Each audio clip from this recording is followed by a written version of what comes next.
Hello ဒီဗီဒီယိုလေးမှာတော့ကိုယ့်ရဲ့ဖုန်းထဲမှာ application တွေကိုနှစ်ခုခွဲသုံးလို့ရအောင်လို့ပြောပြပေးသွားမှာဖြစ်ပါတယ်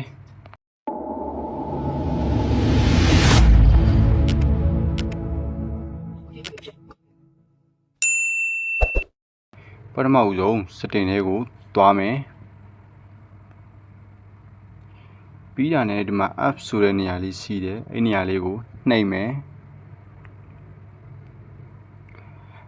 ပြီးတာနဲ့ဒီမှာ ask cloner ဆိုတာရှိရနော်ဒီမှာထောက်တာတော့တွေ့လား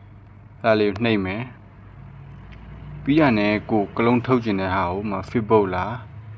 Messenger လားနှိပ်လိုက်ပါတော့နှိပ်လိုက်ပြီးလို့ရှိရင်ဒီ cloud လေးကိုဖွင့်ပြလိုက်တာ ਨੇ ပြီးကိုနောက်တစ်ခုတက်ဖွင့်မှာနော် Messenger ဖွင့်ရတယ် Messenger ကို